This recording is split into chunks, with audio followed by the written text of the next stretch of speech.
ഉയി ജാ എന്നുള്ളത് രണ്ട് ഫ്രഞ്ച് വാക്കുകളാണ്.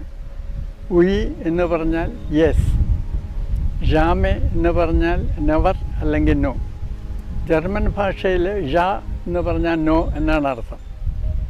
അപ്പോൾ ഉയി ജാ ബോർഡ് എന്ന് പറഞ്ഞാൽ യെസ് നോ ബോർഡ് എന്നാണ് അർത്ഥം. ഇതിൻ്റെ ഉത്ഭവത്തെപ്പറ്റി പറയുന്നത് ഫ്രാൻസിൽ കുറേ കൗമാരപ്രായത്തിലുള്ള പെൺകുട്ടികൾ ഒരു മുറിയിൽ കളിച്ചുകൊണ്ടിരിക്കുകയായിരുന്നു. അപ്പോൾ കാറ്റുകൊണ്ടാകാം കതക് തന്നെ തുറന്നു. അപ്പോൾ പെൺകുട്ടികൾ വിചാരിച്ചു ഏതോ അഭൗമിക ശക്തി കൊണ്ടാണ് കാറ്റ് തുറന്നതെന്ന്.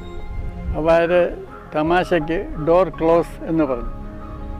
അപ്പോൾ കതക് തന്നെ അടഞ്ഞു.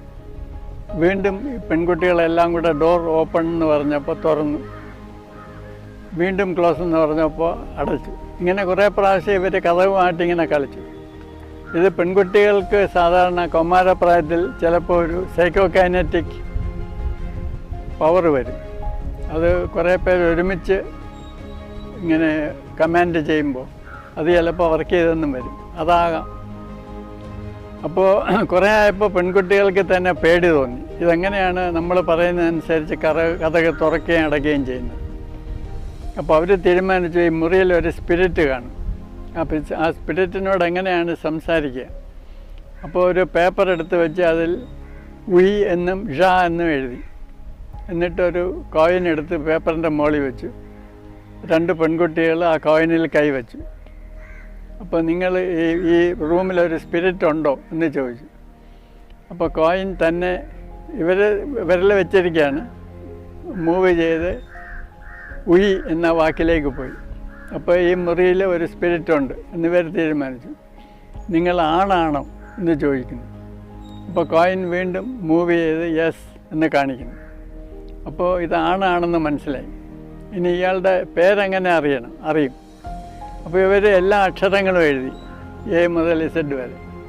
അപ്പോൾ നിങ്ങളുടെ പേരെന്താണെന്ന് ചോദിച്ചു. അപ്പോൾ ഈ കോയിൻ ഓരോ അക്ഷരത്തിലേക്കായിട്ട് മൂവ് ചെയ്ത് ഒരു പേര് കാണിക്കുന്നു.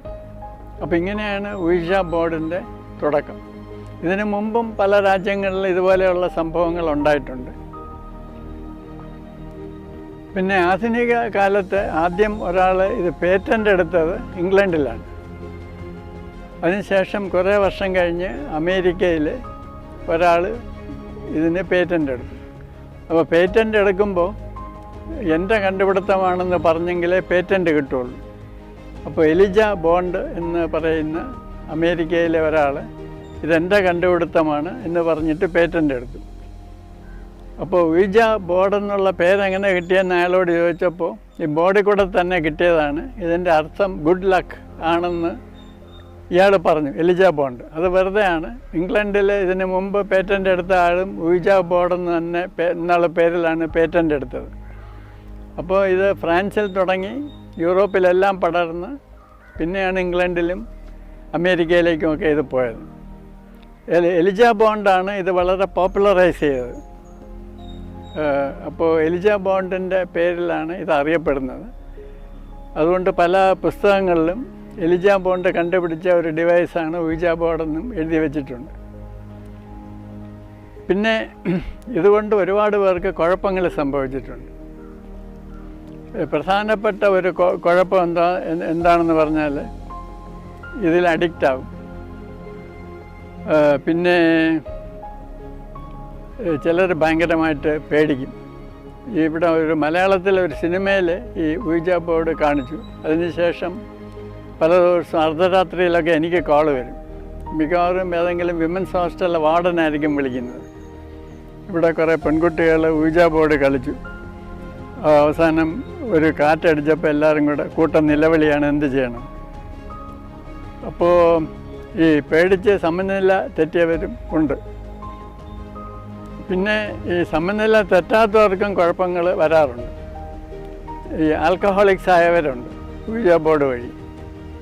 പിന്നെ വ്യക്തിത്വത്തിൽ സാരമായ മാറ്റം സംഭവിച്ചവർ ഉണ്ട്.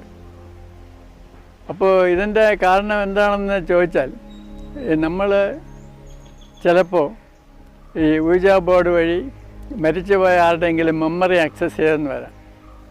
മിക്കവാറും നമ്മളുമായിട്ട് എന്തെങ്കിലും കണക്ഷൻ ഉള്ള മരിച്ചുപോയ ഒരാളുടെ മെമ്മറി ആയിരിക്കും നമ്മൾ ആക്സസ് ചെയ്യുന്നത്. അപ്പോൾ അയാളുടെ വൈബ്രേഷൻ നമ്മളിങ്ങനെ കൂടെ നമ്മളുടെ മനസ്സിലേക്ക് എടുത്ത് ആവാഹിക്കുകയാണെങ്കിൽ കുറച്ച് കഴിഞ്ഞ് നമ്മൾ മറ്റേയാളായിട്ട് മാറിയെന്ന് വരാം.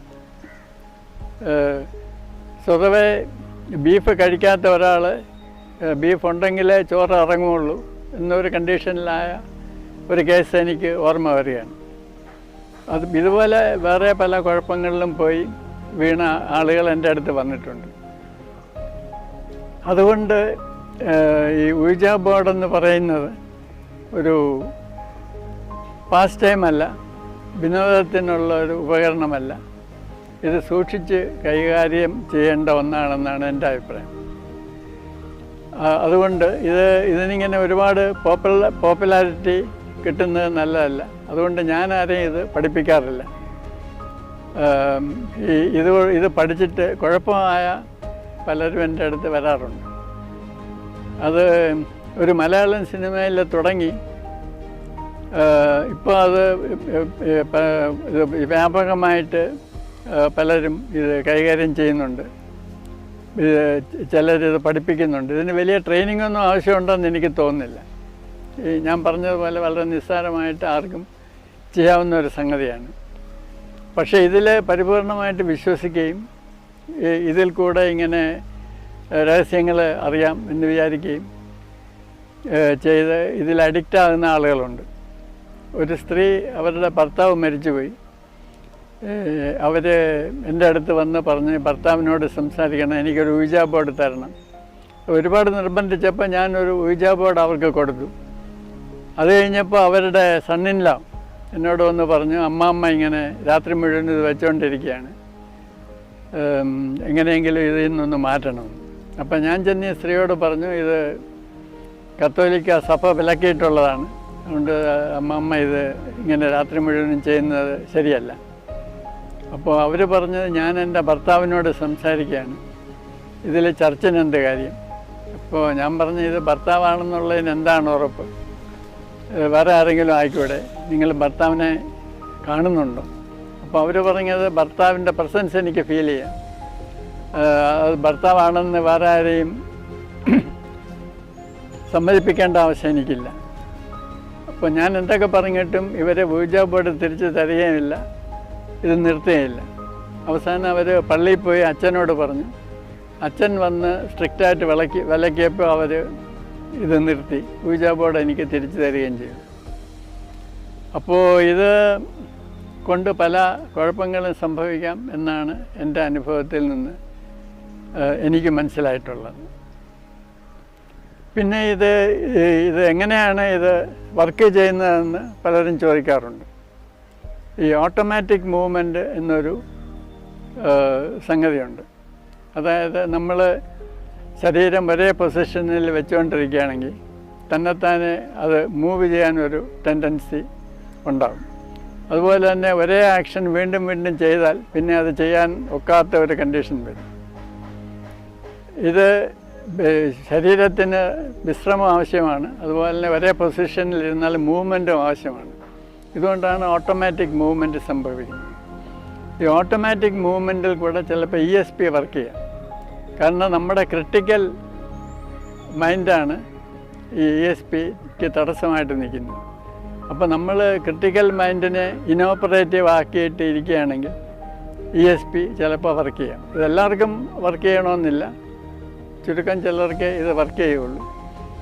അങ്ങനെ ഈ ഓട്ടോമാറ്റിക് മൂവ്മെൻറ്റിൽ കൂടെ ഒരു മീനിങ് മെസ്സേജ് കിട്ടുകയാണെങ്കിൽ, അർത്ഥമുള്ള ഒരു സന്ദേശം കിട്ടുകയാണെങ്കിൽ അതിന് ഐഡിയോ മോട്ടോർ മൂവ്മെൻ്റ് എന്നാണ് പറയുന്നത്. വെറും ചലനം, വെറും ഓട്ടോമാറ്റിക് മൂവ്മെൻ്റാണ്. ഒരു സന്ദേശം, അർത്ഥമുള്ള ഒരു സന്ദേശം കിട്ടുകയാണെങ്കിൽ അതിന് ഐഡിയോ മോട്ടോർ മൂവ്മെൻ്റ് എന്ന് പറയും. ഇത് ഓട്ടോമാറ്റിക് മൂവ്മെൻറ്റിൻ്റെ ഒരു ഭാഗഭേദമാണ്. ചിലപ്പോൾ ഇതിൽ കൂടെ ESP വർക്ക് ചെയ്തെന്ന് വരാം. മരിച്ച ഒരാളുടെ മനസ്സിലുള്ള മെമ്മറി നമുക്ക് ചിലപ്പോൾ ഈ ബോഡി കൂടെ കിട്ടിയെന്ന് വരാം. പക്ഷേ ഇത് വലിയ വിശേഷപ്പെട്ട ഒരു കാര്യമാണെന്നും ഇതുകൊണ്ട് നമുക്ക് ലോട്ടറി അടിക്കാമെന്നും അങ്ങനെയൊക്കെ തെറ്റിദ്ധാരണയിലാണ് പലരും ഇതിലേക്ക് പോകുന്നത്. അപ്പോൾ ഇതിലേക്ക് പോയി കഴിഞ്ഞാൽ ചിലപ്പോൾ ഇത് അഡിക്ഷനായിട്ട് മാറാം. ഈ പലർക്കും പലതരത്തിലുള്ള അഡിക്ഷൻസ് വരികയും പലതരത്തിലുള്ള കുഴപ്പത്തിലേക്ക് പോവുകയും ചെയ്തതായിട്ടാണ് അനുഭവം. ഒരാൾക്ക് ഒരു ഡെല്യൂഷൻ ഉണ്ടായ അയാളുടെ ശരീരത്തിൽ 3 സ്പിരിറ്റുകൾ താമസിക്കുന്നുണ്ട്. ഈ സ്പിരിറ്റുകളെ പുറത്താക്കാൻ ശ്രമിക്കുമ്പോഴൊക്കെ ഇയാൾ ഛർദ്ദിക്കുകയാണ്. ഇയാൾ മെഡിക്കൽ കോളേജിൽ പോയി ടെസ്റ്റ് ചെയ്തപ്പോൾ ഇയാൾക്ക് കുഴപ്പമൊന്നുമില്ല. പക്ഷേ ഇയാൾ ഛർദ്ദിച്ച് അവസാനം രക്തം വരാൻ തുടങ്ങി. ഈ കണ്ടീഷനിലാണ് എന്നെ കാണാൻ വരുന്നത്. അപ്പോൾ ഇങ്ങനെയുള്ള ഗുരുതരമായ പല പ്രശ്നങ്ങളിലും ചിലർ ചെന്ന് പെട്ടിട്ടുള്ളതായിട്ട് അനുഭവം. അതുകൊണ്ട് ഇത് വളരെ സൂക്ഷിച്ച് കൈകാര്യം ചെയ്യേണ്ട ഒരു സംഗതിയാണ്.